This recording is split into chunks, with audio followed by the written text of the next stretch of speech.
My name is Steve Rowland, and I'm a paleontologist.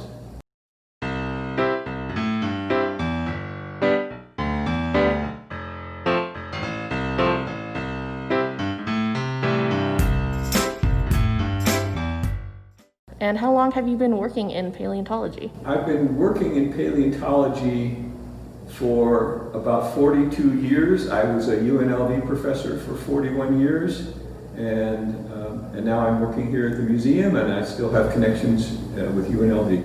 What would you say is the best part of your profession? The best part of my profession is working with fossils and studying history. I mean, paleontologists are really historians.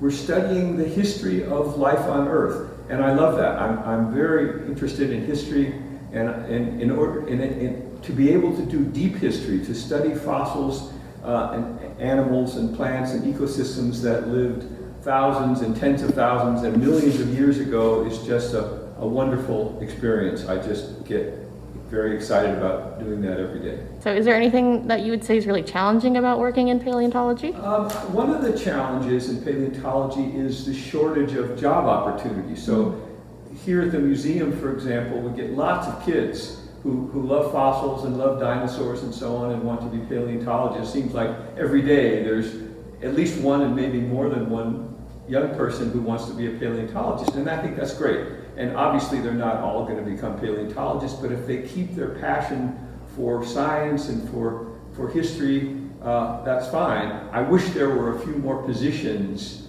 for paleontologists, career positions. There are not a lot, and so that's a frustrating thing that I wish there was more funding to fund more paleontologists, but we're working on that. Okay, so what kind of advice would you give to a young aspiring paleontologist in that case? The advice I would give to a young person is to remain flexible, to do well in school, to develop good skills in communication and writing, and you'll do fine. So even if you think you know what you want to do, in many cases, your career path will take turns that you can't predict. But if you have good skills and good communication skills and can interact with people successfully, you'll do fine, even if you don't end up doing what you thought you were going to do when you were 10 years old. What are some recent developments or discoveries in your field that have kind of fueled your work?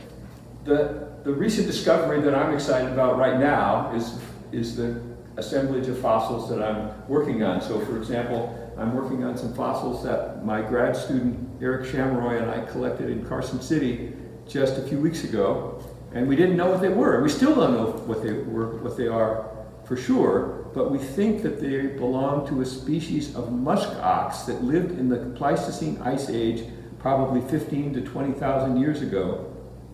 Up in northern and central Nevada. This species of musk oxen that I think we have has never before been reported from the state of Nevada. So it looks like we have a species we have probably 4 or 5 individual animals that we've recovered the bones of, and it's never been reported from Nevada. So it's very exciting. It's fun to make these new discoveries. How are some ways that your profession helps give back to our community? The way I think that paleontology gives back to the community is by getting people excited about science.